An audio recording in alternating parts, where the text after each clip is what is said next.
आप सभी भाई बहनों का आध्यात्मिक ज्ञानात्मक चैनल की ब्रह्म मुहूर्त उपदेश कक्षा में एक बार फिर स्वागत है। आज की चर्चा का विषय है नियति का चक्र, और साथ में ही हमने दूसरी पंक्ति में एक चक्र का बनाते हुए प्रकृति का एक प्रवाह एक शब्द लिखा है। देखिए, आज का कोई एक विषय नहीं है, लेकिन ये विषय क्योंकि बार बार हमारे जो प्रतिदिन की जो चर्चाएं होती हैं, ब्रह्म मुहूर्त उपदेश ज्ञान कक्षा की या संध्या बिल्ला ज्ञान कक्षा की, या और भी समय समय पे जो हमारी वीडियो बनती हैं, उन वीडियो में देखिए तीन ही तत्वों की बार बार चर्चाएं होती हैं। शास्त्र भी, चाहे देखिए वेद हों जो कि अपौरुषेय माने जाते हैं, वेदों से ही देखिए उपनिषद, विभिन्न प्रकार के पुराण मायातीत महापुरुषों द्वारा लिखे गए, ताकि हम सभी भाई बहन जो अज्ञानतावश अपने जीवन को जी रहे हैं, आपके हमारे जीवन में ज्ञान का उदय हो, ज्ञान का दीपक जले, आपके हमारी दिनचर्या एक व्यवस्थित हो। भले ही देखिए ये युगों का प्रवाह तो एक क्रम में चलता आता है, हालांकि इन सभी बातों पर हम देखिए प्रतिदिन चर्चाएं करते रहते हैं।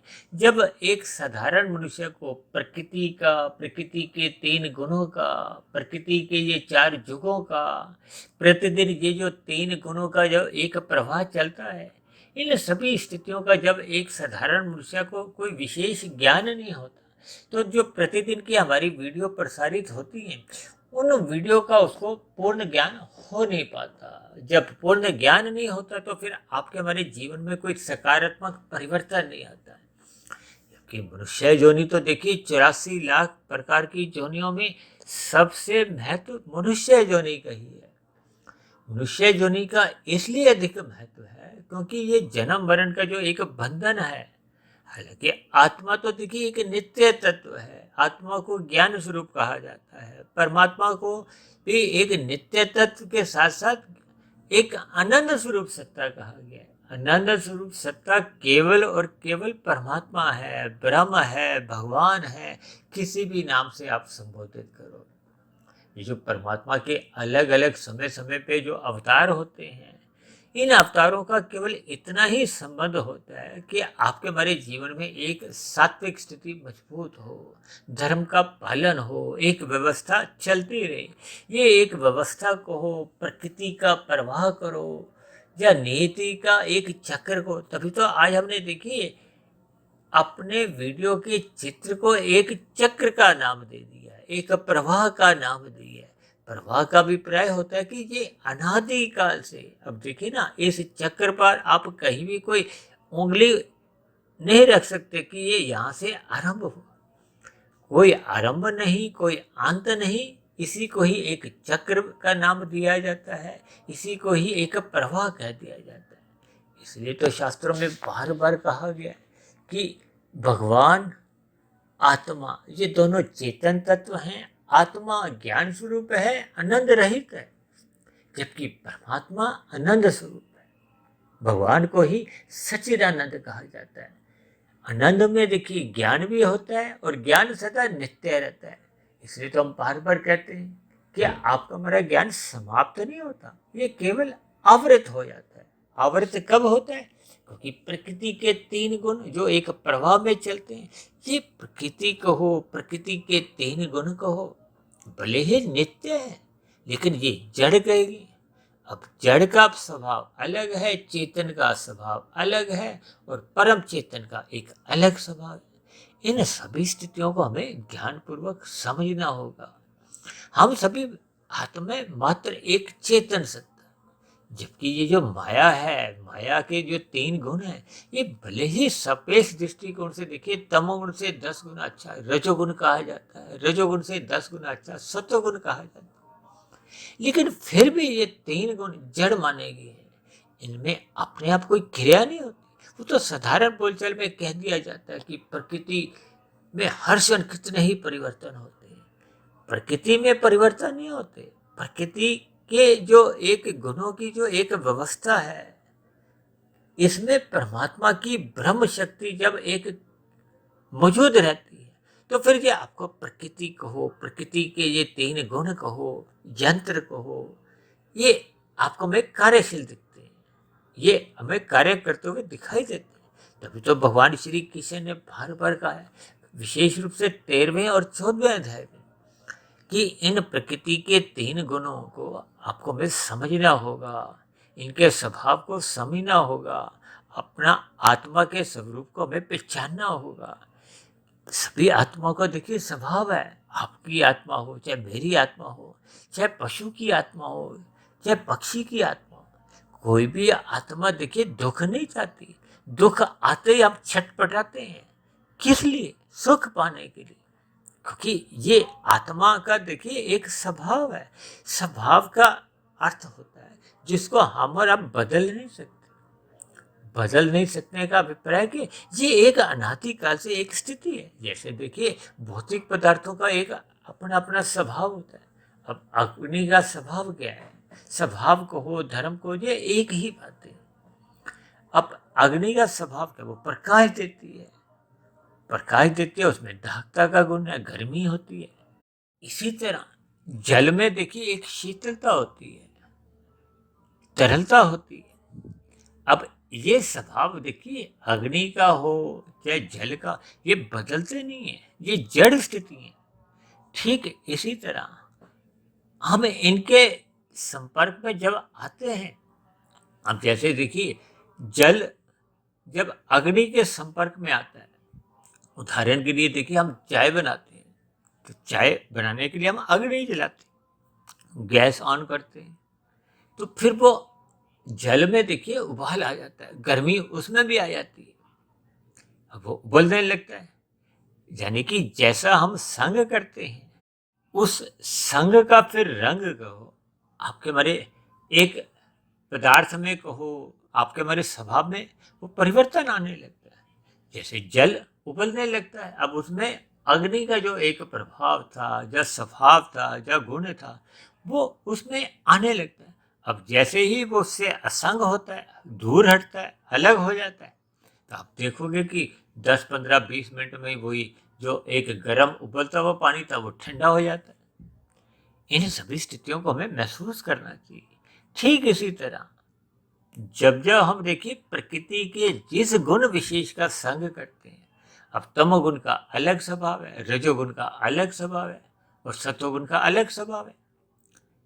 तमोगुण को देखिए, ये प्रकृति का जो एक तमोगुण है, इसको अज्ञानता से जोड़ा जाता है, अंधविश्वासों से भी जोड़ा जाता है, अंधकार से भी जोड़ा जाता है, पदार्थों से भी जोड़ा जाता है। जबकि रजोगुण को क्रिया से जोड़ा जाता है और सत्वगुण को ज्ञान से जोड़ा जाता है।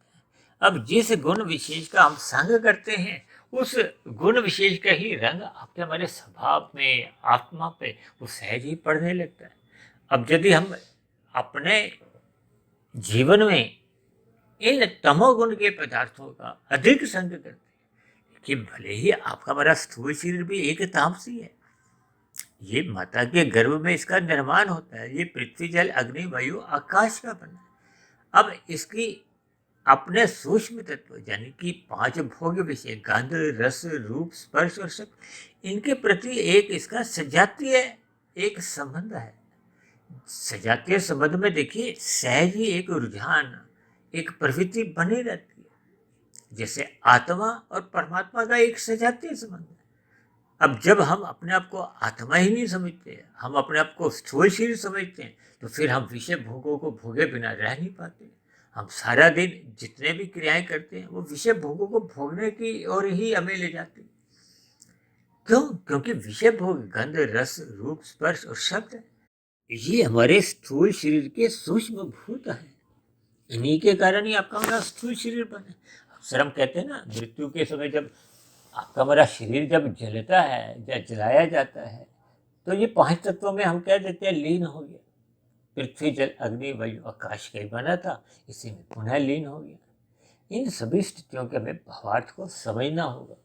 ये जो नियति का अभिप्राय क्या है, कि ये जो सतयुग है, त्रेता युग है, द्वापर है, या वर्तमान समय जो कलयुग चल रहा है, अक्सर देखिए आप कभी कभी कुछ ऐसे विषय आपने सुने होंगे कि उस सन में प्रलय आ जाएगी, इतने साल बाद ये हो जाएगा। ये स्थितियां अक्सर देखिए हवा में उड़ती रहती हैं। लेकिन शास्त्रों में जो एक इन सभी स्थितियों का एक वर्णन आता है, ये पूरा का पूरा जो एक नियति है, ये एक पूर्व निर्धारित रहती है और ये आज की नहीं है। देखिए, शास्त्रों में कहा गया कलयुग की आयु 4,32,000 वर्ष है और उसमें से वर्तमान समय जो कलयुग चल रहा है उसमें मात्र एक 5,120-25 वर्ष ही अभी बीते। अभी तो शेष कितने ही आयु बाकी। और कलयुग के बाद फिर पुनः सतयुग आता है, सतयुग के बाद फिर त्रेता युग आता है, त्रेता युग के बाद फिर द्वापर युग आता है। देखिए, कलयुग की आयु से दुगनी आयु द्वापर युग की कही गई है और तिगनी आयु त्रेता युग की कही गई है और 4 गुनी उससे आयु, कलयुग की आयु से 4 गुना वो सतयुग की कही गई। ये प्रकृति के प्रवाह एक क्रम में चलते रहते हैं। जैसे अब कलयुग जब समाप्त होगा, यानी कि जब 4,32,000 वर्ष का एक समय बीतेगा, क्योंकि ये एक नियति है। नियति का मतलब ये पूर्व एक निर्धारित स्थिति है, इसको किसी ने निर्धारित किया नहीं, ये एक क्रम में। इसलिए तो हम बार बार इसको देखिए चक्र कह रहे हैं, प्रवाह कह रहे हैं। जैसे आपका हमारा जन्म कोई एक निश्चित नहीं कि कब पहला जन्म हुआ, ये अनादिकाल से देखिए प्रवाह शब्द शास्त्रों में बार बार कहा। इसलिए तो हमने भी देखिए आज नीत का चक्र के साथ ही हमने देखिए तीनों की एक स्थितियां दिखाई कि नियति के आगे हमने फिर तीर लगाया, फिर का शब्द लिख दिया, फिर एक तीर दिखाया, फिर चक्र शब्द लिख दिया, फिर तीर दिखाया, एक प्रवाह शब्द। ये एक पूरा का पूरा देखिए एक प्रवाह चलता आ रहा है, चल रहा है और चलता रहेगा। इन सभी स्थितियों को हमें ज्ञानपूर्वक समझना होगा, अपने चेतन तत्व को समझना होगा, परमात्मा के सम्मुख होना ही होगा। जब तक हम परमात्मा के सम्मुख नहीं होते तब तक आपको में आनंद की एक अनुभूति नहीं होती, आनंद की प्राप्ति नहीं होती। और ये केवल और केवल मनुष्य जीवन में ही संभव है। शेष जितने भी जोनियां हैं उन जोनियों में देखिए साधना करने का अवसर ही नहीं है, या यूं कहो कि ये जो जन्म मरण के बंधन से जो एक छूटने का कोई एक विधान ही नहीं है। क्योंकि मनुष्य जोनि को देखिए कर्म जोनि कहा गया है, साधना जोनि कहा गया है। साधना करने का अभिप्राय क्या है कि जब आपका हमारा ये जो कारण शरीर है ये शुद्ध हो जाता है, समाप्त हो जाता है, जब बुरे संस्कार समाप्त हो जाते हैं, क्योंकि आत्मा तब तक बंधी रहती है। बंधती किससे है? इन 3 गुणों से। इन 3 गुणों से ही आपके हमारे 3 शरीर हैं, स्थूल शरीर, सूक्ष्म शरीर और कारण शरीर। जैसे ये प्रकृति है, ये प्रकृति के देखिए 3 गुण नित्य बने रहते हैं। इन 3 गुणों को शास्त्रों में एक इकाई भी कहा गया है। शास्त्रों में इन 3 गुणों की जब समअवस्था होती है उसको प्रकृति कहा जाता है। और जब इसमें देखिए एक विषमता आती है, विषमता कब आती है? जब सृष्टि का एक आरंभ होता है। आरंभ का अभिप्राय सृजन से लो, और ये सृजन किसी आत्मा की आपके मेरी शक्ति द्वारा नहीं संभव, ये परमात्मा की शक्ति द्वारा। क्योंकि परमात्मा की शक्ति देखिए सर्वव्यापी एक सत्ता है। परमात्मा को निर्गुण निराकार रूप में एक सर्वव्यापी ब्रह्म शक्ति से भी जोड़ा जाता है। परमात्मा की एक शक्ति है जो आपके हमारी आत्मा के भीतर भी रहती है, आत्मा के बाहर एक सखर रूप में, उपदेशक रूप में। अक्सर हम बार बार कहते रहते हैं, भगवान श्री कृष्ण ने भी गीता में इस बात का एक उल्लेख आता है।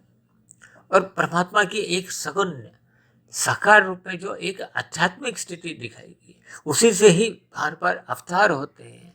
ये अवतारों की जो स्थिति है वो एक लीला करने के लिए, धर्म की स्थिति को एक महत्ता समझाने के लिए, दुष्टों का नाश करने के लिए।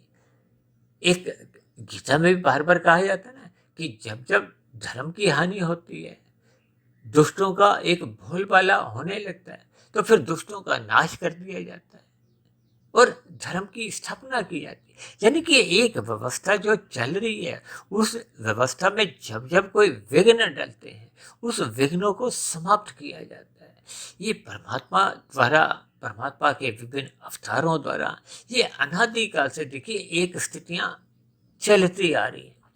इन सभी स्थितियों को हमें केवल समझना है और मैं तो देखिए बार बार शास्त्रों में कई कई बातों को एक साधारण शब्दों में, एक सरल शब्दों में समझाने का परमात्मा की प्रेरणा से ये जो ब्रह्म मुहूर्त में हम जो सुबह शाम की जो वीडियो बनाते हैं, देखिए हम जो शाम की जो वीडियो पिछले 10-12 महीने से बना रहे हैं, जिसको हम संध्या बेला ज्ञान कक्षा कहते हैं, और जो ब्रह्म मुहूर्त उपदेश ज्ञान कक्षा जिसमें ये आज की वीडियो भी बन रही, ये हम सभी वीडियो केवल और केवल ब्रह्म मुहूर्त में ही बनाते हैं, परमात्मा के आशीर्वाद से। जैसे जैसे हमें परमात्मा की प्रेरणा मिलती है, आप सभी भाई बहनों की जो दिन में जैसी जैसी स्थितियां देखने को मिलती हैं, उन सभी स्थितियों को शास्त्रों की बातों से जोड़कर कुछ वीडियो का नाम रखते हैं। उन रखे गए नामों के अंतर्गत ही फिर अपनी वीडियो की चर्चा को आगे ले जाते हैं। उसी में ही आज हमने इसीलिए ये नियति का चक्र के साथ प्रकृति का एक प्रवाह, यानी कि दो शब्दों का अर्थ तो एक ही है। हमने देखिए एक चक्र दिखाना था, इस चक्र को देखिए हमने दो शब्दों से इसलिए दिखाया ताकि एक साधारण मनुष्य के मन में किसी भी प्रकार का देखिए भ्रम नहीं हो। क्योंकि जब जब हम भ्रम की स्थिति में रहते हैं तो फिर आपका हमारा परमात्मा से जुड़ना संभव हो नहीं पाता। ये जो परमात्मा से आपकी हमारी हाय हेलो एक साधारण स्तर पर होती है, कर्म कांडों के द्वारा होती है, उससे फिर आपको में एक आनंद की प्राप्ति नहीं होती। केवल परमात्मा से एक साधारण संबंध बनते हैं, फिर उसमें रुकावट आ जाती है। रुकावट कब आती है? जब हम प्रकृति के विषय भोगों में मर्यादा से अधिक लिप्त रहते हैं। ये प्रकृति के जो 3 गुण, तमोगुण, रजोगुण और सत्वगुण, इनके बारे में भी शास्त्रों में बार बार कहा गया है। देखिए शास्त्र आपके हमारे जीवन की एक कुंजी है, इसमें सभी बातों का पहले ही उल्लेख दिया गया, लेकिन हम शास्त्रों को देखिए क्रमबद्ध तरीके से पढ़ते नहीं हैं, और कभी कभी पढ़ते हैं तो ऊपरी ऊपरी स्तर पे पढ़ते हैं। तो फिर हमें शास्त्रों में जो कही गई बातें हैं, मैं तो बार बार कहता रहता हूँ कि शास्त्रों में देखिए एक एक शब्द बहुत ही नपा तुला एक कर्मबद्ध तरीके से कहा गया है। तभी तो देखिए आपके हमारे जीवन में ये जो 4 पुरुषार्थ हैं, धर्म अर्थ काम मोक्ष, ये धर्म जब जब प्रथम स्थान पे बना रहता है आपके हमारे जीवन में, तो फिर ये जो अर्थ और काम ये मर्यादा में रहते हैं। जब तक ये मर्यादा में रहते हैं तो आपके हमारी आध्यात्मिक उन्नति एक गति पकड़ लेती है।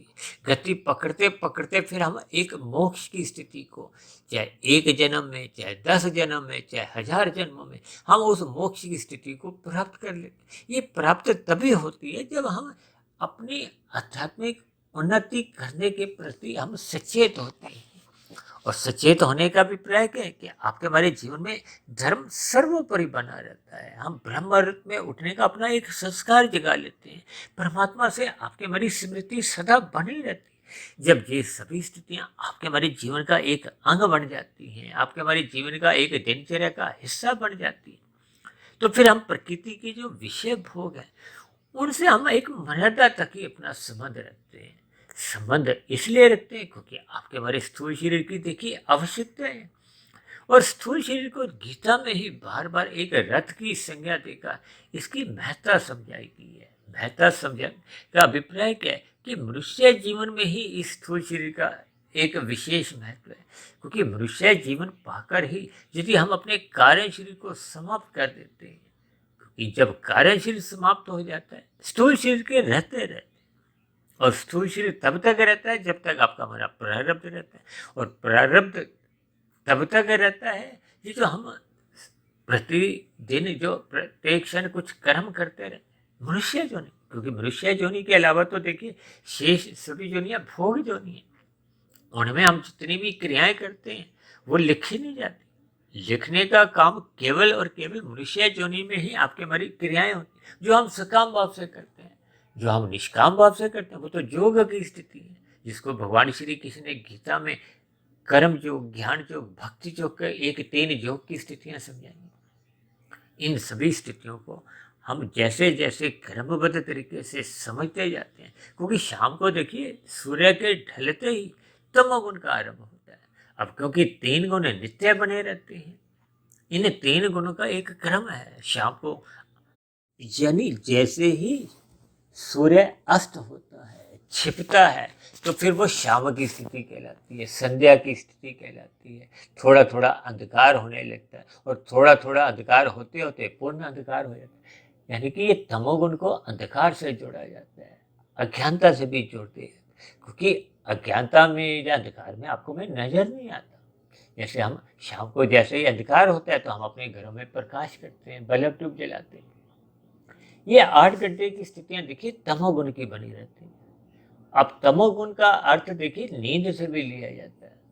नींद का अभिप्राय क्या है? जब आपका हमारा स्थूल शरीर सूक्ष्म शरीर सो जाते हैं, जब ये सो जाते हैं तो फिर हम एक आराम की स्थिति में जब उठते हैं तो फिर आपका हमारा ये सतोगुण की स्थिति होती है।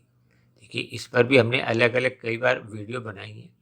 यानी उठने के बाद कहो या तमोगुण के बाद जो गुण आता है वो सतोगुण होता है। और सूर्य निकलने से पूर्व की जो एक स्थिति है उसको तो ब्रह्म मुहूर्त कहा जाता है, वो सतोगुण की शुद्धतम स्थिति होती है। देखिए हम जितना अधिक प्रकाश से जुड़ते हैं, ज्ञान से जुड़ते हैं, तो आपको में अपनी स्थिति का बोध होने लगता है। प्रकृति के 3 गुणों का कहो, ये जो नियति का चक्र हमने लिखा हुआ है, ये सभी स्थितियों का, प्रकृति के प्रवाह का, प्रकृति का अभिप्राय देखिए इसके 3 गुणों से लिया जाता है। हालांकि साधारण बोलचाल में तो देखिए ये जो विकृति की स्थितियां हैं, यानी कि जब 3 गुणों में जब एक विकृति लाई जाती है, विकृति का अभिप्राय एक परिवर्तन से लिया जाता है।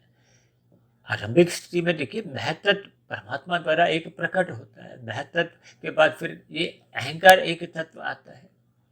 ये अहंकार फिर देखिए तामसी, राशि और सात्विक होता है। सात्विक अहंकार से मन की उत्पत्ति होती है। राशि अहंकार से ये ज्ञानेंद्रियां की और कर्मेंद्रियों की उत्पत्ति होती है।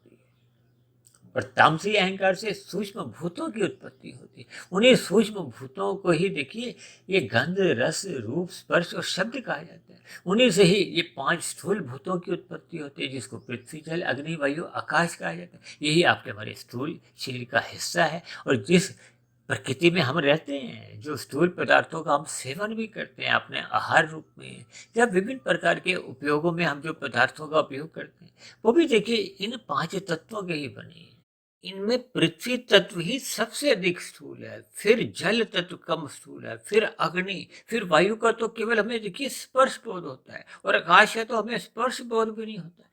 ये संपूर्ण माया देखिए त्रिगुणात्मक है, क्योंकि इसमें ये जो तमो रजो सतोगुण, ये एक इकाई माने जाते हैं। ये एक इकाई शेष 23 तत्वों में समाहित रहते हैं।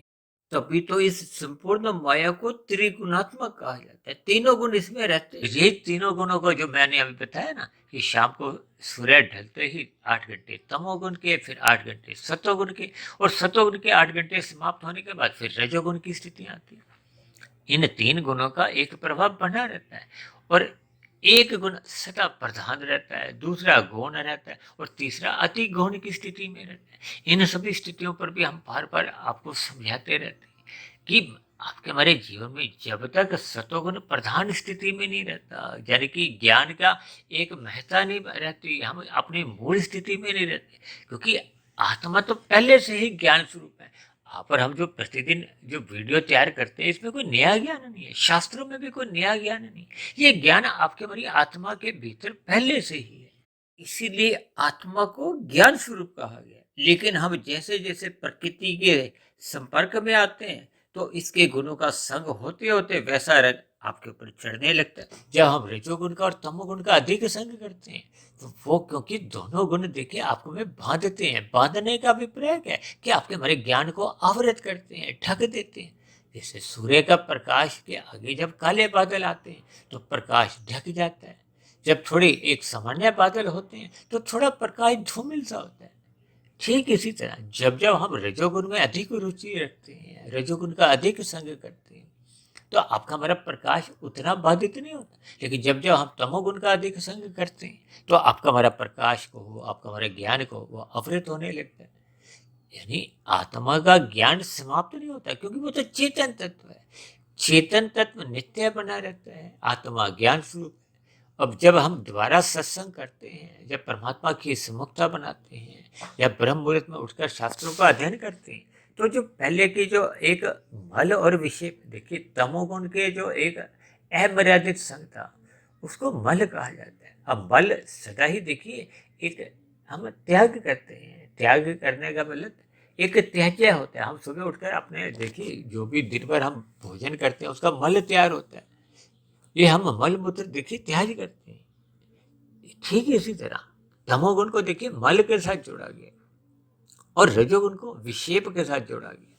विक्षेप का अभिप्राय होता है कि जब हम एक स्थिति विशेष में केंद्रित नहीं होते, आपका हमारा ध्यान भट जाता है। अब रजोगुण में क्या है, अब कभी हम एक विषय भोगते हैं, उसको भोगते भोगते दूसरे का ध्यान करते हैं, फिर तीसरे का, फिर चौथे का, क्योंकि आपके हमारे मन में विभिन्न प्रकार की वृत्तियां उठती रहती हैं। जैसे सागर में तरंगे उठती रहती हैं, ठीक इसी तरह आपके हमारे मन में विचारों की तरंगे उठती रहती है। अभी एक भोग भोगा, आप वीडियो सुन रहे हो, आपके मन में कई प्रकार के विचार उठते रहते हैं।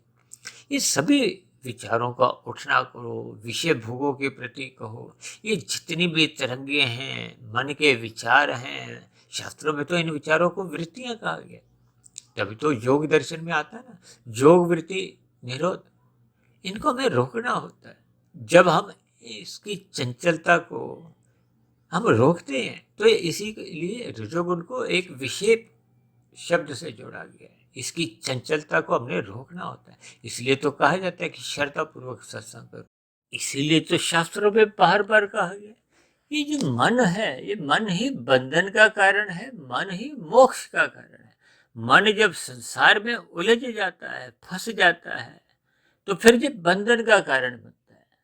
क्योंकि देखिए स्थूल शरीर तो अपने आप में, उसकी जो ज्ञानेंद्रियां हैं या कर्मेंद्रियां हैं, वो अपने आप में कोई कार्य नहीं करती जब तक मन उसको एक स्वीकृति नहीं देता।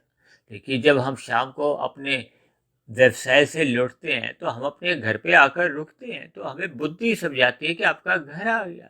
फिर मन इंद्रियों को निर्देश देता है, आपके हमारे जो टांगे हैं वो घर के एक मुख्य द्वार की ओर जाती हैं। ये सभी स्थितियां देखिए हम प्रतिदिन अपने व्यवहार में करते रहते हैं, लेकिन इनको हम ज्ञान पूर्वक समझते नहीं है। जब हम ज्ञान पूर्वक समझने लगते हैं इन सभी स्थितियों को, देखिए ये तो प्रकृति का प्रवाह ना तो रुका है ना रुकेगा, ये तो चलता रहेगा। अभी कुछ दिन पहले हमने एक वीडियो बनाया था ना, मृत्यु की लाइन, तो उसके नीचे हमने जन्म लिखा था, क्योंकि जन्म में आते ही हम पुनः मृत्यु की लाइन में लग जाते। अब मृत्यु की लाइन से यदि हमने बचना है, बचना का अभिप्राय क्या है, ये जन्म मरण के बंधन से हमने जब तक हम मोक्ष की प्राप्ति नहीं करती, तभी तो ये चार पुरुषार्थ कहे गए ना, धर्म अर्थ काम मोक्ष। देखिए अर्थ और काम का अपना एक जोड़ा है, और मैं तो बार बार कहता रहता हूँ कि धर्म की चार दीवारी के भीतर में रहते हुए ही धन कमाओ। जब आप धन एक मर्यादा में कमाओगे, धर्मानुसार कमाओगे, तो फिर आपकी भागदौड़ जो 2 के 4 होती है, 4 के फिर 40 होती है। देखिए आपके हमारी आवश्यकता तो सीमित है, उसके लिए तो एक साधारण स्तर पे ही हमें पुरुषार्थ करना होता है। और जब हम भागदौड़ करते रहते हैं, हाय तौबा मचा लेते हैं, दिन में भी काम करते हैं, रात को भी करते रहते हैं, तभी तो रात को नींद नहीं आती। देखिए हम स्थूल शरीर के स्तर पर लेट जाते हैं, तो वो आपका हमारा स्थूल शरीर लेटता है, लेकिन मन में तो विचार उठते रहते हैं तरंगों की तरह। अब मन में विचार क्या आते हैं, आज ये किया, ये गलत किया, ये सही किया, कल ये करना है, वो उथेड़पिन इसलिए तो बनी रहती है। ये मन की तरंगे हैं। जब तक मन शांत नहीं होता, यानी कि जब तक सूक्ष्म शरीर शांत नहीं होता, क्योंकि मन का अभिप्राय देखिए सूक्ष्म शरीर से है। देखिए मैं बार बार कहता रहता हूँ, आपको हमें अपने तीनों शरीरों का और 3 गुणों का जब तक आपको हमें ज्ञान नहीं होगा, तो फिर आत्मा और परमात्मा तो देखिए ये चेतन और परम चेतन तत्व है। ये माया कहो, माया के 3 गुण कहो, इन 3 गुणों से जो 23 तत्वों का विस्तार कहो, या संपूर्ण 24 तत्वों का ब्रह्मांड कहो, और इसी तरह आपके मेरे 3 शरीरों का भी ये एक ब्रह्मांड नहीं, ये एक पिंड है। देखिए जैसे ये पूरा ब्रह्मांडों का ये सिलसिला, ये समष्टि कहलाता है। और आपके हमारे सबके जो 3-3 शरीर हैं, स्थूल शरीर देखिए देखने में आता है, ये स्थूल शरीर पे स्तर पर हम एक दूसरे को देखते हैं, आप वो ये देखते हो, मैं आपको देख रहा हूँ, तो ये स्थूल शरीर के स्तर पर देखना होता है। मन के स्तर पर देखिए, जैसे स्थूल शरीर 5 तत्वों का बना है, पृथ्वी जल अग्नि वायु आकाश, जिसमें मैं अभी कहा ना पृथ्वी तत्व तो सबसे अधिक स्थूल है, उससे कम जल, फिर अग्नि, फिर वायु, फिर आकाश, इनको भी तामसी कहा गया है। इनके जो सूक्ष्म भूत हैं, गंध रस रूप स्पर्श और शब्द, ये भी तामसी है। अब देखिए ना, ये सभी जिन आपके बारे जो भोग विषय हैं ये तामसी हैं। इसीलिए तो बार बार कहा जाता है कि स्थूल शरीर के स्तर पर आपको हमें मल का त्याग करना है, यानी कि आपको हमें स्थूल शरीर से ऊपर उठना है। जब हम स्थूल शरीर से ऊपर उठते हैं तो फिर हम सूक्ष्म शरीर के स्तर पर चिंतन करते हैं। तभी तो बार बार कहा जाता है श्रद्धा पूर्वक सत्संग करो, मन लगा के करो। जब मन श्रद्धा पूर्वक सत्संग करता है तो फिर उसका हम चिंतन कर पाते हैं। चिंतन किसने करना है? मन बुद्धि नहीं तो करना है। देखिए, मन बुद्धि द्वारा जब चिंतन सही होता है, सही दिशा में होता है, तो फिर आपके हमारे कारण शरीर में, अब कितने लोग तो ऐसे ही जिनको देखिए अपने कारण शरीर का बोध ही नहीं। अब मन बुद्धि का तो सूक्ष्म स्तर पर लोग अपने व्यवहार में कहते रहते हैं ना, मेरा मन नहीं है या मेरा मूड नहीं है, या बुद्धि शब्द का इस्तेमाल होता है। लेकिन ये कारण शरीर का तो देखिए कितने ही लोग, मेरे जानने में तो देखिए आज भी लगभग 90-95% लोग तो ऐसे हैं जिन्होंने कारण शरीर का नाम ही पहली बार सुना होता है। अब कारण शरीर का जब नाम ही पहली बार सुना है तो फिर उसके बारे में तो फिर अधिक जानकारी तो मनुष्य को हो ही नहीं पाती। और पूरा संसार तो देखिए कार्य कारण की लपेट में ही काम करता है ना। हमने कुछ साल पहले देखिए एक वीडियो प्रसारित किया था ना, उपादान कारण निमित्त कारण। अब उपादान कारण सदा कार्य में मौजूद रहता है। जैसे आपका हमारा देखिए कारण शरीर है, इसको देखिए उपादान कारण भी कह दिया जाता है। आपके हमारे जो रोग स्थूल शरीर के स्तर पर उत्पन्न होते हैं तो हम डॉक्टर के पास जाते हैं दवाई लेने, वो उस कारण को दूर करता है, भाई ये गोली खाओ। और कभी कभी तो उस डॉक्टर को देखिए जब रोग की समझ नहीं आती, कुछ देखिए सूक्ष्म स्तर पर रोग होते हैं, उनके फिर निरीक्षण करवाए जाते हैं। ये जो अलग अलग आपके हमारे घरों के आसपास बाजारों में जो लेबोरेटरी बनी हुई हैं, उस पर फिर वो लेबोरेटरी में फिर वो निरीक्षण किया जाता है, यानी कि कारण को ढूंढा जाता है। जब तक कारण को हम ढूंढ नहीं पाते तो फिर कार्य तो देखिए होता रहता है। ठीक इसी तरह जब तक आपका हमारा देखिए कारण शरीर समाप्त नहीं होता। अब यहाँ समाप्त होने का भी प्राय क्या है, देखिए कि इसको हमने शुद्ध करना है। अब परमात्मा ने तो जैसा शुद्ध हमें कारण शरीर दिया है वैसा शुद्ध यदि हम कर लेते हैं। शुद्ध का अभिप्राय देखिए, मैंने एक वीडियो बनाया था, शुद्ध का अभिप्राय है कि जैसे तमोगुण को हमने 1% महत्व देना, ताकि आपके मेरे स्थूल शरीर की देखिए आवश्यकताएं हैं पूरी हो जाए। अब सूक्ष्म शरीर को, मन बुद्धि को भी हमने उससे 10 गुना अधिक महत्व देना। अब उससे अधिक महत्व देना कारण शरीर को है। वो हम बार बार कहते रहते हैं कि कारण शरीर को आप शुद्ध करो। शुद्ध होता है जब उसमें बुरे संस्कार समाप्त हो जाते हैं। हम बार बार कहते रहते हैं ना कि जब तक आपके हमारे मन बुद्धि में फुरने उठते रहते हैं, फुरने उठते कहाँ से? पीछे का केंद्र क्या है? वो कारण शरीर है। जब तक कारण शरीर बना रहता है, अब कारण शरीर में देखिए तकनीकी रूप से तो देखिए धर्म अधर्म संस्कार होते हैं, जो हम काम भाव से दिन भर जो कर्म करते हैं, अच्छे करते हैं बुरे करते हैं, देखिए विहित कर्म करते हैं, धर्मानुसार जो कर्म होते हैं वो हम काम भाव से करते हैं तो वो एक पुण्य कर्म माने जाते हैं। रजोगुण में रह के पुण्य कर्म होते हैं, वो साधारण पुण्य कर्म होते हैं। क्योंकि रजोगुण में हम अपने सुख को तो सुनिश्चित कर लेते हैं, अन्य जीवों के सुखों का हम एक मन में ध्यान नहीं रखते। ध्यान नहीं रखने का अभिप्राय हम उनको दुखी भी नहीं करते, सुखी भी नहीं करते।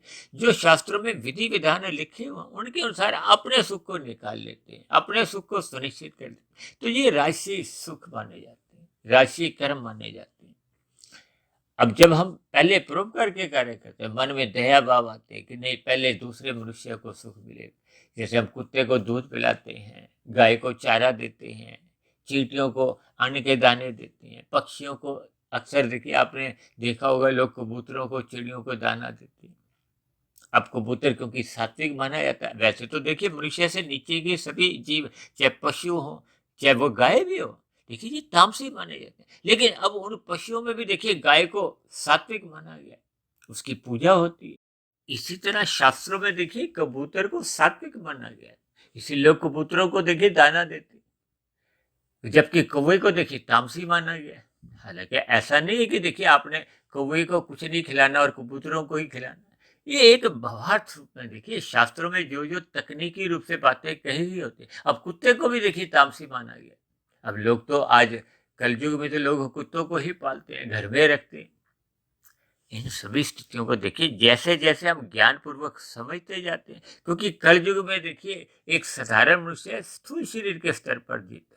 जब हम स्थूल शरीर के स्तर पर जीते हैं तो इसका अभिप्राय क्या है कि हमारे मन के भीतर तमोगुण या रजोगुण की ही प्रधानता है। जब जब हम मन के स्तर पर थोड़ा जीते हैं तो आप ये समझो कि आपका मन तमोगुण से अधिक हम मन को महत्व दे रहे हैं, तो फिर इसका अभिप्राय हम रजोगुण और सतोगुण को महत्व देते हैं।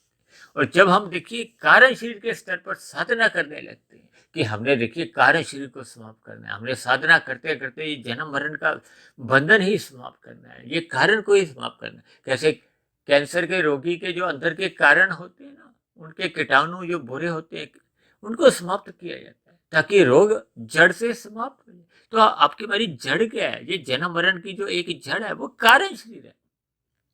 देखिए आत्मा तो चेतन तत्व है, उसका ना जन्म है ना मरण है। और अक्सर मैं तो बार बार कहता रहता हूँ ना, ये जितनी भी आत्मा है ये प्रभाव में ये तो निश्चित है, इनकी ना संख्या घटती है ना बढ़ती है। वो अलग बात है कि देखिए मनुष्य मरने के बाद पेड़ पौधा बनता है, कोई कीड़ा मकोड़ा बनता है, कोई पक्षी बनता है, कोई पशु बनता है, कोई पुनः मनुष्य जोनि में आता है, और कोई मनुष्य जोनि से पुनः ऊपर की जोनियों में जाने की जो इच्छा रखते हैं हम, तो वो ऊपर की जोनियों में जाते हैं।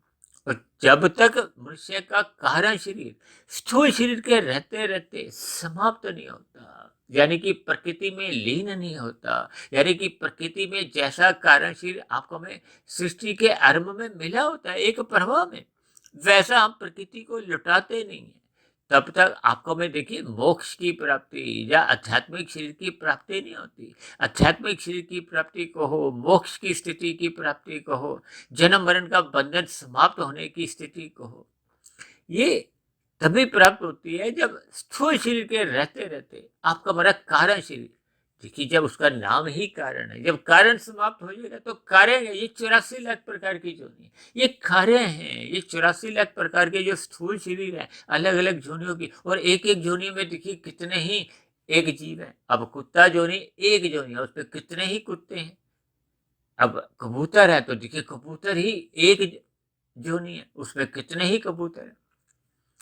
लेकिन फिर भी देखिए क्योंकि जन्म मरण से रहित है आत्मा, तो इसलिए जितनी भी संख्या वो निश्चित है। वो भले ही देखिए लिखने में नहीं है, शास्त्रों में भी पढ़ने में नहीं, इसलिए हम दावे से इसलिए कह देते हैं ये निश्चित है। वो भले ही देखिए इतनी अनंत है, इतनी अनंत है कि उसको लिखने में संभव ही नहीं है। आप सारी उम्र देखिए एक के आगे कहते हैं ना इकाई दहाई सैकड़ा हजार, वो आप जीरो डालते रहो सारी उम्र भी, तब भी वो समाप्त नहीं होगी, लेकिन निश्चित है वो परमात्मा की नजर में। हालांकि देखिए हम इस स्थिति विशेष को कई बार हम कहते हैं ना ये मोक्ष की स्थिति प्राप्त हो जाती है, जन्म मरण का बंधन समाप्त हो जाता है।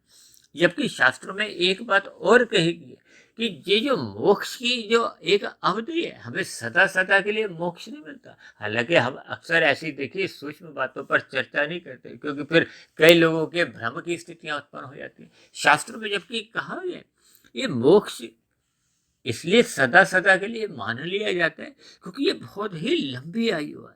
अब शास्त्रों में देखिए मुझे आज भी ध्यान आ रहा है, मैंने कहीं इसकी एक आयु पढ़ी थी, उसमें लिखा था मोक्ष की जो अवधि है 31 नील 10 खरब 40 अरब।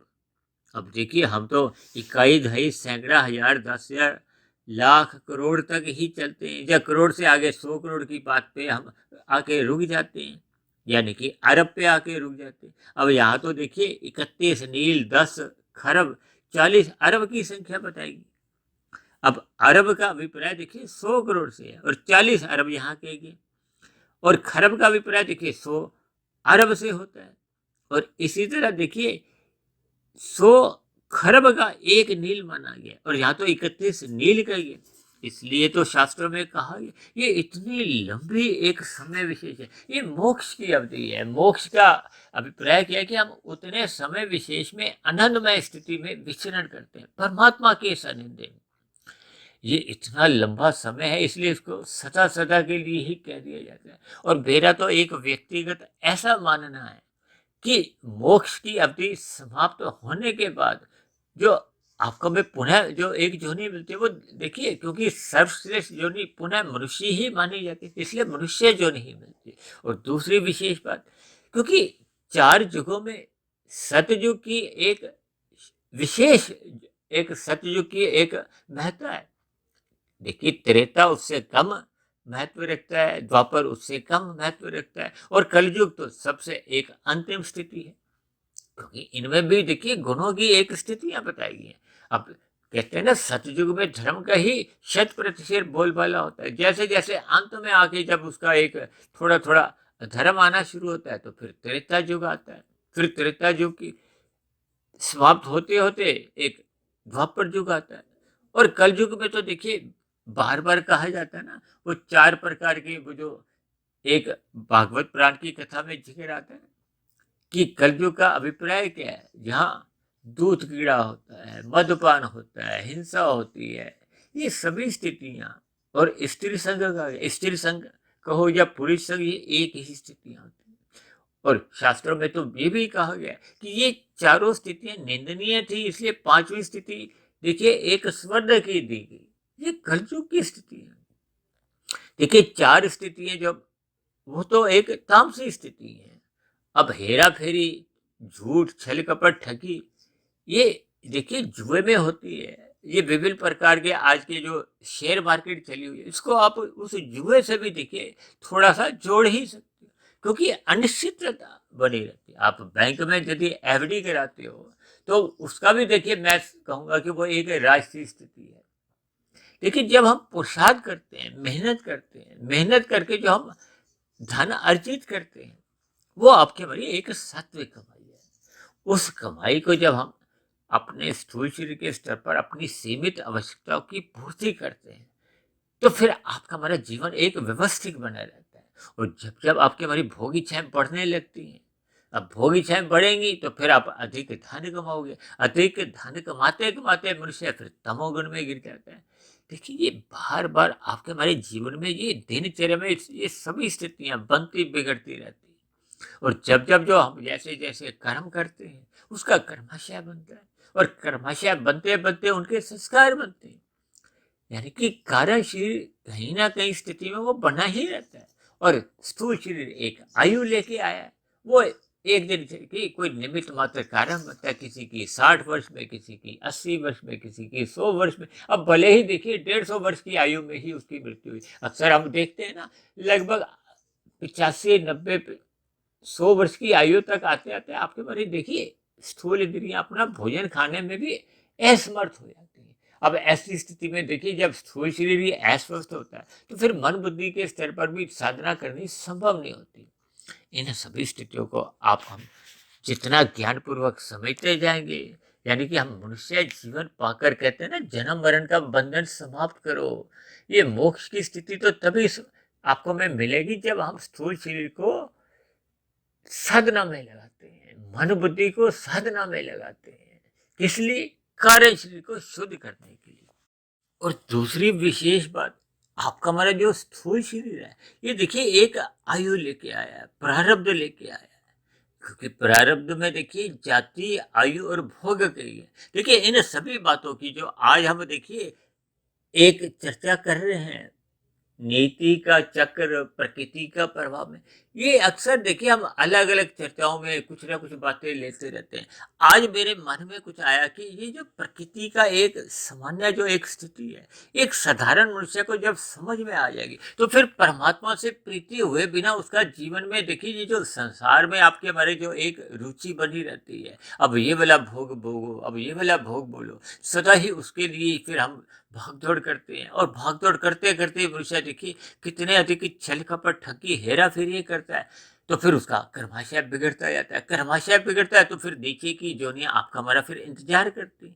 देखिए, इन सभी स्थितियों को हमें समझना होगा, अपने मिले हुए जीवन के महत्व को समझना होगा। और मैं तो बार बार कहता रहता हूँ कि जैसे हम परीक्षा में बैठते हैं, तो 3 घंटे के पेपर में हम कितना ध्यान से एक एक प्रश्न का उत्तर देते हैं, और एक क्षण के लिए भी हम इधर उधर, अगर हमें पानी की भी प्यास लगी होती है, हम पानी पीने नहीं जाते। हम कहते हैं ये भी लिख लो, ये भी लिख लो।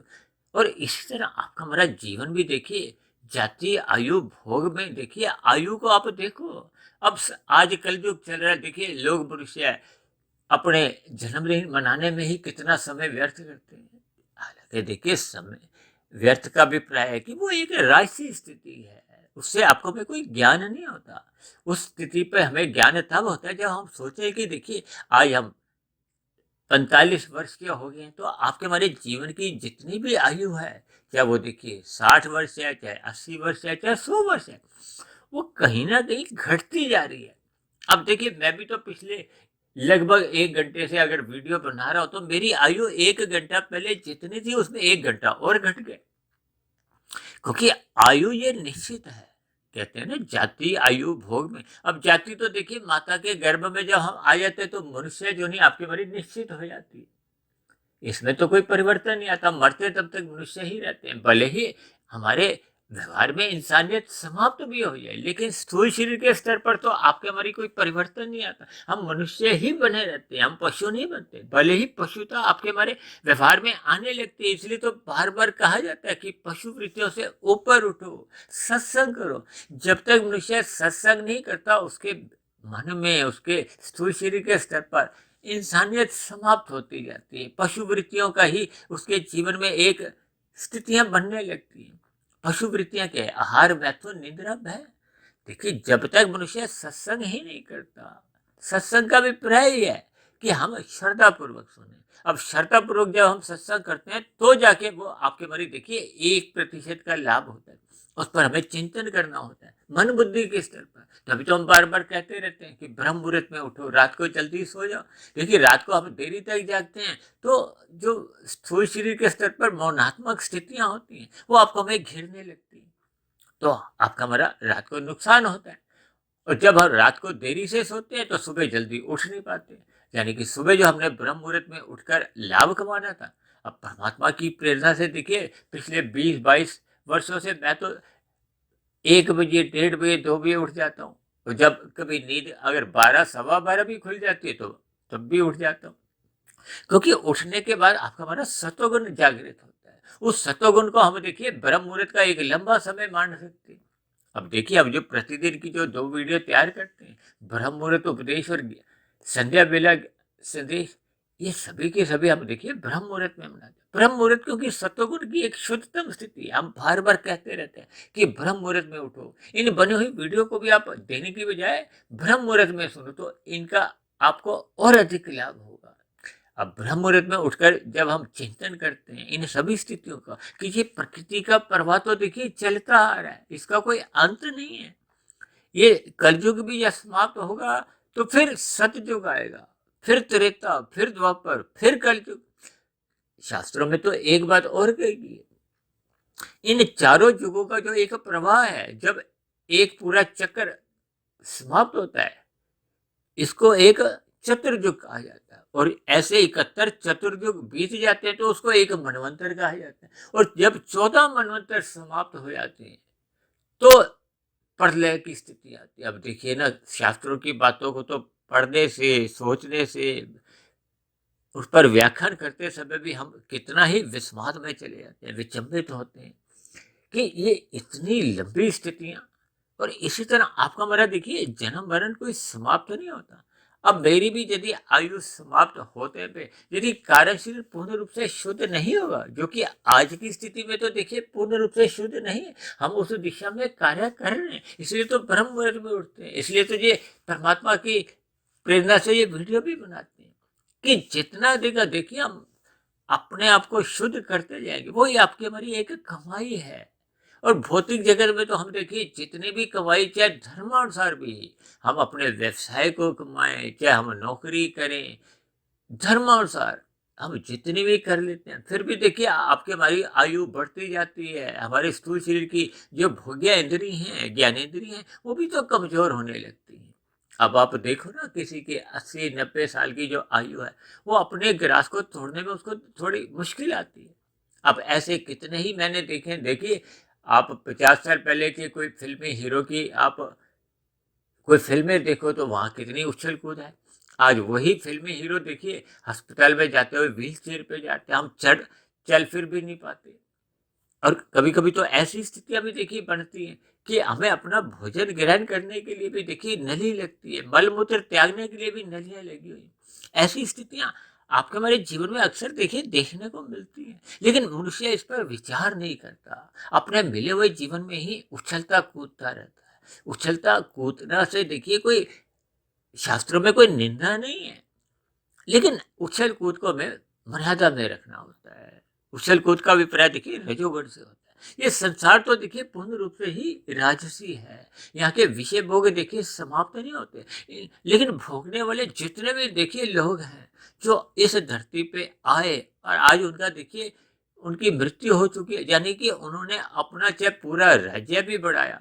अब कहते हैं ना, सिकंदर ने देखिए कितने ही देशों पर विजय पा ली थी, लेकिन मरने से पूर्व उसको आभास हुआ था कि ये जितने भी हम दौलत इकट्ठी करते हैं, आज देखिए दो देशों के बीच में पिछले कितने ही महीने से युद्ध चल रहा है, अब वो खत्म होने का नाम ही नहीं ले रहा। अब ऐसी स्थितियों में आप देखो कि एक व्यक्ति विशेष का कर्माशय कैसे बनते बिगड़ते हैं। देखिए हम तो छोटे से छोटा भी कर्म करते हैं, वो कर्मफल सिद्धांत में अंकित हो जाता है।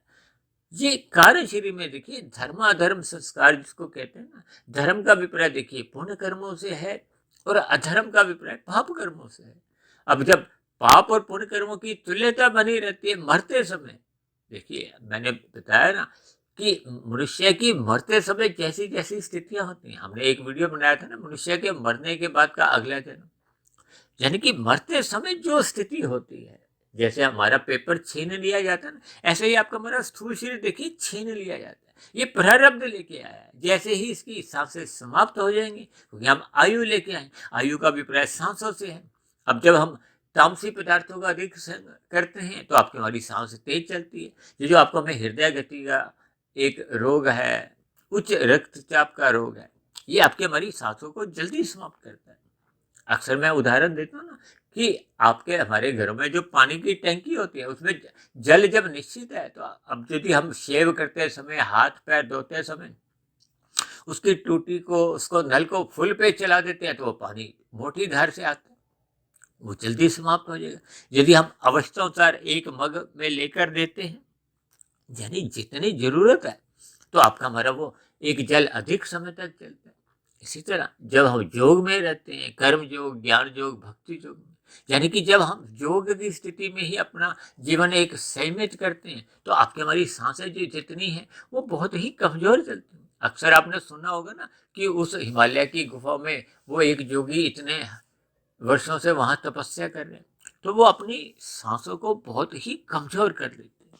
अब किसी मनुष्य की देखिए सांस 1 मिनट में 1000 चल रही है, किसी की 500 चल रही है, किसी की 50 चल रही है। अब जिसकी 50 चल रही है तो फिर तो वो अधिक समय तक अपने मिली हुई सांसों को जी सकता है। अब जीने का अभिप्राय क्या है कि देखिए हम योग की स्थिति में रहें या भोग की स्थिति में। भोग का अभिप्राय देखिए प्रकृति के पदार्थों का भोग होता है। ये राशि तामसी जितने भी पदार्थ हैं, 5 भोग्य विषय, इनका भोग होता है। और इन भोगों की प्राप्ति के लिए जो हम कर्म करते हैं, अच्छे कर्म करते हैं, अच्छे का अभिप्राय देखिए विहित कर्मों से है, जिनका विधि विधान द्वारा शास्त्रों में उल्लेख किया गया, वो एक धर्मानुसार कर्म है। उसमें आप सात्विक करो, राशि करो। सात्विक पुण्य कर्म सकाम भाव से आपको में रहे वो परोपकार के कार्य माने जाते हैं, दान पुण्य के कार्य आते हैं। धर्म के प्रचार में भी हम जो समय धन लगाते हैं वो भी एक सात्विक कर्म, पुण्य कर्म माना जाता है। लेकिन इन सकाम कर्मों का देखिए अंतिम फल आपको हमें प्रकृति के पदार्थ ही मिलते हैं, ज्ञान नहीं मिलता। ज्ञान भी तब मिलता है जब हम निष्काम भाव से कर्म करते हैं।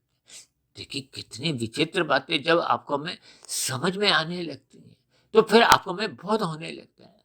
भगवान श्री कृष्ण ने जो बार बार कहा है कि कर्म योग में स्थित हो, निष्काम भाव से कर्म करो, अपना कर्तव्य समझकर अपने दिनचर्या बिताओ। जब हम काम भाव से कर्म करते हैं तो आपका हमारा कर्माशय बनेगा। अब अच्छा बनेगा बुरा बनेगा वो आपका मन नहीं जानता है। शास्त्रों के अनुसार जैसे जैसे हम कर्म करते हैं वैसा वैसा कर्माशय बनता है, और कर्माशय के साथ साथ संस्कार बनते हैं। सबसे मुख्य बात तो देखिए संस्कारों की है, ये जो हम बार बार कहते रहते हैं कि कारण शरीर समाप्त करो, कारण शरीर शुद्ध करो, इसका अभिप्राय बुरे संस्कारों से है। अक्सर कभी कभी हम इस बात पे भी चर्चा करते हैं कि कलयुग में अधिकांश जन्म लेने वाले जो मनुष्य की आत्माएं हैं, वो देखिए नीचे की योनियों से उन्नति करते करते वो मनुष्य योनि की प्राप्ति करते हैं। अब यदि उसके देखिए नीचे की योनियों में वो गया था, तो नीचे की योनियों में तो एक दंड रूपी योनि है, आपके मारे फिर तमोगुण की प्रधानता होती है। अब नीचे की योनियों में देखिए पाप कर्मों का नाश होते होते वो पुण्य कर्मों की जब बराबरी आ जाती है। अब किसी के देखिए 90% पाप कर्म थे, 10% पुण्य कर्म थे। अब वो नीचे की योनियों में चले गए। अब नीचे की योनियों में देखिए लाखों करोड़ों अरबों वर्षों तक, और कितने ही लाखों करोड़ों योनियों में भटकना होता है। अब कभी-कभी एक साधारण मनुष्य ऐसा भी विचार कर लेता है कि मनुष्य की मरने के बाद फिर पुनः 84 लाख योनियों में उसको जन्म लेना पड़ता है, फिर वहां से फिर मनुष्य योनि मिलती है। वो तो इसलिए कहा जाता है कि इसकी महत्ता समझाने के लिए। अब यदि आपके हमारे मरते समय देखिए पाप और पुण्य कर्मों की तुल्यता बनी रहती है, जो कि माता के गर्भ में आते समय तो थी, लेकिन वर्तमान मिले हुए जीवन में हमने जैसे जैसे कर्म किए, अब उसमें प्लस माइनस जो भी होगा, देखिए जमा घटा जो करोगे, आपको हमें तो देखिए पता नहीं चलता। क्योंकि हम बार बार कहते रहते हैं ना कि ब्रह्म मुहूर्त में उठो, क्योंकि ब्रह्म मुहूर्त में एक सत्वगुण की शुद्धतम स्थिति होती है, इसलिए हम अपने दिन भर में हम जो कर्म करते हैं उनका थोड़ा बोध होने लगता है। अब कितने ऐसे मनुष्य की एक एक दिन में देखिए लाखों पाप कर्म करते हैं, उनको बोध तक नहीं होता, क्योंकि समाज में देखिए देखो देखी एक ऐसा वातावरण बना हुआ है कि सभी मनुष्य यदि पाप कर्म करते हैं तो लोग उस किए गए कर्म को पाप कर्म तो समझते ही नहीं है। अब एक मनुष्य देखिए उसका स्कूटर का कार का काला धुआं निकल रहा है, अब वो दिन में 50 किलोमीटर घूम के आया, तो 50 किलोमीटर के दौरान उसने देखिए 1 लाख 10 लाख लोगों को यदि एक दूषित वातावरण दिया है, तो उसका पाप कर्म 1 लाख गुना बढ़ गया है। अक्सर मनुष्य इस पर विचार नहीं करता, और दिन में यदि वो कोई दान की 50-100 रुपए की कहीं पर्ची कटवाता है, या किसी को वो 10-20 रुपए का कुछ खाना खिलाता है, 100 रुपए का दान करता है, उसको वो सोते समय तक भी याद रखता है। देखिए ये अक्सर ऐसी स्थितियां अक्सर आपको सुनने में भी थोड़ा एक अजीब सा लगता है, लेकिन इन सभी स्थितियों पर जब हम विचार करते हैं तो हम पाएंगे, क्योंकि शास्त्रों में देखिए कर्म फल सिद्धांत के अनुसार जैसी जैसी स्थितियां बनती हैं वो अपने आप ही अंकित होती जाती हैं, और जैसे जैसे कर्माशय बनता है फिर वैसे वैसे संस्कार बनते हैं।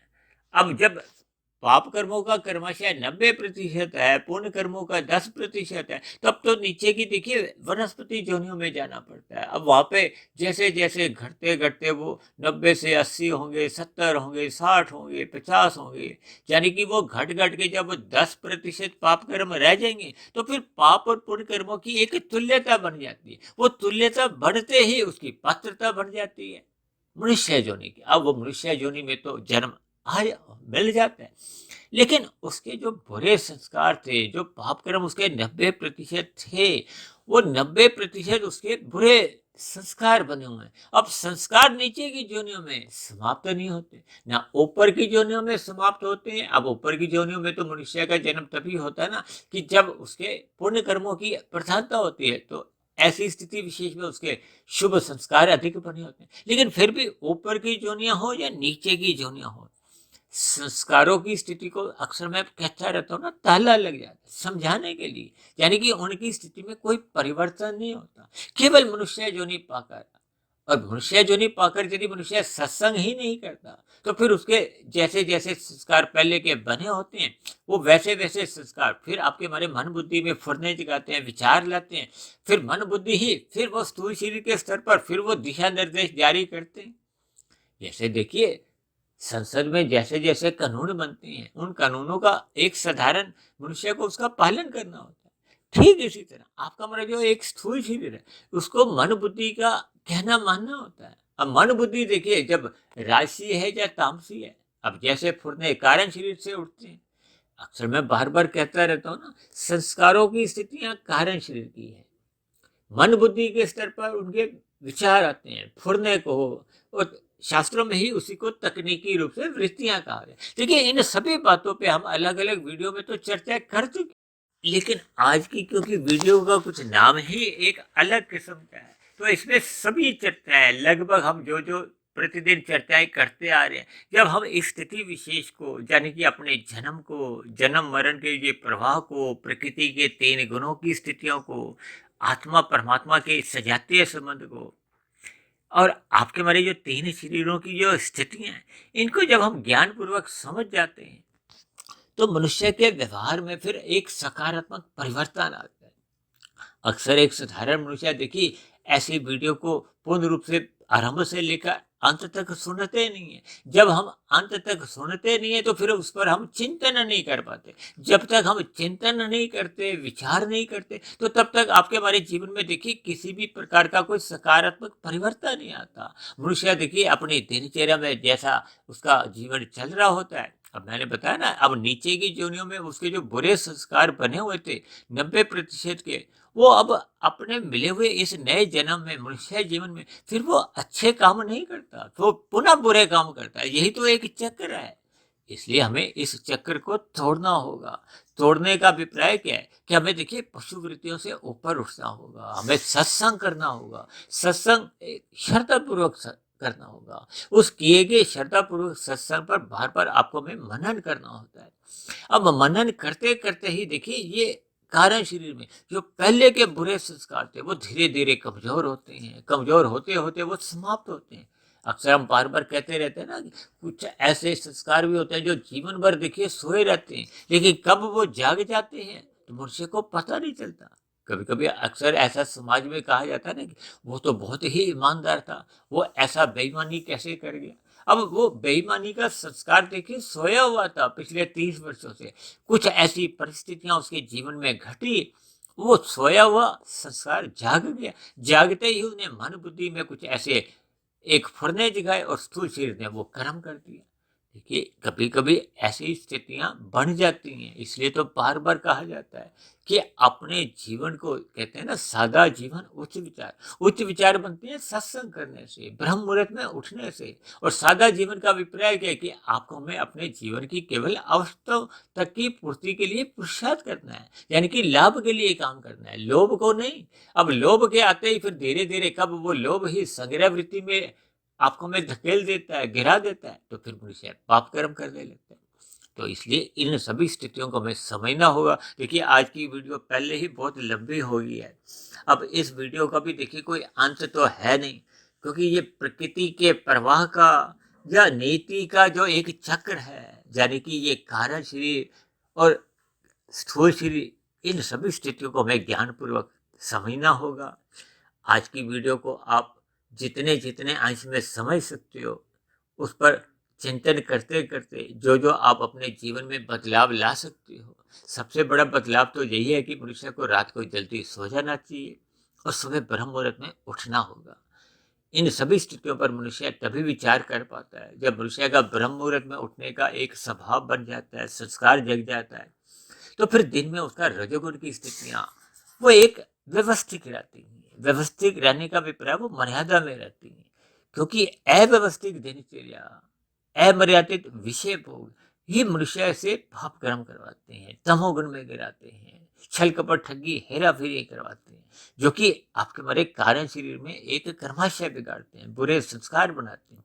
तो इन स्थितियों से हमें बचना होगा, यानी कि अपने जीवन की एक लेखा जोखा का बैलेंस शीट को सुधारने के लिए सर्वप्रथम हमें देखिए बुराइयों से बचना होगा। अपने स्थूल शरीर के स्तर पर पाप कर्मों से हमें बचना होगा। फिर धीरे धीरे आपका हमारा मन बुद्धि देखिए शुद्ध होने लगते हैं, श्रद्धा पूर्वक सत्संग होने लगता है।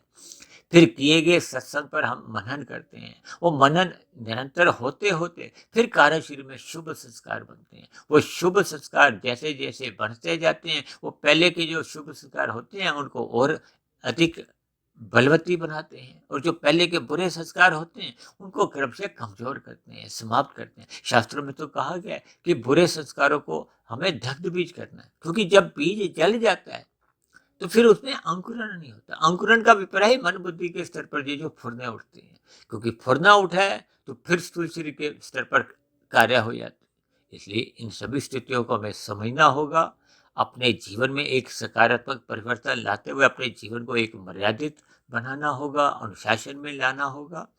ये सभी स्थितियाँ जब एक क्रमबद्ध तरीके से बनने लगती हैं, तो आपके हमारे जीवन में आध्यात्मिक उन्नति एक गति पकड़ लेती है। आरंभ में देखिए, जैसे गाड़ी पहले गियर पे चलती है, फिर दूसरे गियर में, फिर तीसरे गियर में, फिर चौथे गियर में, तो उनकी गतियाँ बढ़ती जाती हैं। ऐसे ही ये देखिए कर्म योग, ज्ञान योग, भक्ति योग की स्थिति, यानी कि जैसे-जैसे हम अपने आप को भक्ति योग में स्थित कर लेते हैं, तो फिर परमात्मा की स्मृति सहज ही बनी रहती है। सहज ही आपके हमारे बुरे संस्कार समाप्त होते जाते हैं और एक दिन ऐसी स्थिति बन जाती है जब बुरे संस्कार पूर्ण रूप से समाप्त हो जाते हैं। आत्मा के ऊपर जो कार्य शरीर के जो एक आवरण था वो समाप्त हो जाता है। देखिए, बुरे संस्कारों को मल कहा जाता है, राशि संस्कारों को विक्षेप कहा जाता है और सात्विक जो एक संस्कार हैं, जो एक भौतिक जगत के ज्ञान से संबंध रखते हैं, तो वो एक आवरण माना जाता है। हालांकि देखिए, हमने इस पर भी एक बार वीडियो बनाई थी, मल विक्षेप आवरण। देखिए, स्थूल शरीर के स्तर पर जितने भी हैं वो मल माने जाते हैं और सूक्ष्म शरीर के मन पर जो एक स्थितियां बिगड़ती हैं, ये विषय भोगों के कारण जो आपकी हमारी उछल कूद होती है, चंचलता आती है, ये विक्षेप मानी जाती है। और कार्य शरीर के स्तर पर जो संस्कारों की स्थितियां होती हैं अज्ञानता की, उनको हमने समाप्त करना है। यानी कि जब पूर्ण रूप से ये तीनों स्थितियां शुद्ध हो जाती हैं, कार्य शरीर से ये तीनों मल विक्षेप आवरण समाप्त हो जाते हैं, तो कार्य शरीर पूर्ण रूप से शुद्ध हो जाता है। कार्य शरीर में ही जैसी स्थितियां होती हैं वो आत्मा के ऊपर वो प्रभाव डालती हैं। जब कार्य शरीर शुद्ध हो जाता है तो आत्मा अपने पूर्ण रूप से 100% मूल स्वरूप में, ज्ञान स्वरूप में लौट आती है। आत्मा परमात्मा का तो पहले ही सजातीय संबंध है। अक्सर मैं कहता रहता हूँ ना कि जैसे लोहे के कण चुंबक के साथ चिपक जाते हैं, ठीक आत्मा परमात्मा के सम्मुख होते ही पूर्ण रूप से, आप देखिए किसी का यदि 80% शुद्धिकरण हुआ है तो वो परमात्मा की स्मृति में ही जीवन बीतता है। अब जिसका 10% ही शुद्ध है कार्य शरीर, तो फिर उसका मन परमात्मा में लगता नहीं है जब तक बहुमत नहीं होता। बहुमत का अभिप्राय क्या है? जैसे तराजू का 2 पलड़े होते ना, एक पलड़ा जब परमात्मा की ओर झुकेगा, यानी कि 50% से अधिक शुद्धता कार्य शरीर में आ जाती, तो फिर सत्संग में मन लगता है, चिंतन होता है, शुभ संस्कार बढ़ते जाते हैं। फिर मरने के बाद ये की गई आध्यात्मिक उन्नति तो देखिए सुरक्षित बनी रहती है। पुनः आपको हमें मनुष्य जोनी ही मिलती है। उस नई मनुष्य योनि में फिर हमें संस्कारी माता पिता मिलते हैं, गुरुजनों का पुनः संग अपने आप ही परमात्मा की प्रकृति की कृपा से मिलने लगता है। फिर हम आगे की आध्यात्मिक उन्नति में लग जाते हैं। तो ये सभी स्थितियां जब एक दिशा में चलने लगती हैं, तो जब आपके हमारी कारण शरीर पूर्ण रूप से शुद्ध हो जाता है, तो फिर आत्मा का एक नया जन्म भौतिक शरीर के रूप में ना होकर आध्यात्मिक शरीर की प्राप्ति होती है। मोक्ष की स्थिति को हो, आध्यात्मिक शरीर की स्थिति को हो, ये सभी स्थितियां देखिए जैसे जैसे शास्त्रों को पढ़ने से मुझे समझ में आई है, मैंने परमात्मा की प्रेरणा से इन सभी स्थितियों पर प्रकाश डालने का प्रयास किया। हो सकता है मेरे समझाने में भी देखिए कहीं ना कहीं कुछ कमी रह जाती है, उसके लिए मैं क्षमा चाहता हूँ। इन सभी स्थितियों पर आप चिंतन करें और अपने मिले हुए जीवन का सदुपयोग करते हुए जैसे हम परीक्षा में देखिए 100% नंबर लाना चाहते हैं, ठीक इसी तरह अपने कार्यशरीर को मैं 100% शुद्ध करते हुए आध्यात्मिक शरीर की प्राप्ति के लिए जन्म मरण के बंधन को समाप्त करने का प्रयत्न करना होगा। तो ऐसी सभी शुभ स्थितियां आप सभी भाई बहनों के जीवन में भी बनने लगे। इन्हीं शुभ कामनाओं के साथ आज की चर्चा विशेष को यही विश्राम देते हैं। शाम को फिर मिलते हैं संध्या बेला ज्ञान कक्षा में। तब तक आप अपने आध्यात्मिक मित्र सुधीर भाटिया फकीर को इजाजत दें। आप सभी भाई बहनों की सात्विक स्थितियां निरंतर मजबूत स्थिति में बढ़ती जाए, इसके लिए मेरी ओर से बहुत बहुत शुभकामनाएं। फिर भी चर्चा संबंधित आपके मन में कोई प्रश्न उठ रहा हो, कोई मेरी कही गई बातों पर आपको कोई आपत्ति हो, शिकायत हो, तो नीचे दिए गए कमेंट्स बॉक्स पर जाकर आप अपना प्रश्न, अपनी शिकायत और यदि मेरे आध्यात्मिक ज्ञानात्मक चैनल के प्रति आपके मन में कोई सुझाव आ रहा हो तो आप अपना सुझाव भी लिख सकते हो। तो चर्चा विशेष को अब यही विश्राम देते हैं। वीडियो विशेष को ध्यानपूर्वक सुनने के लिए आप सभी भाई बहनों का भी बहुत बहुत धन्यवाद।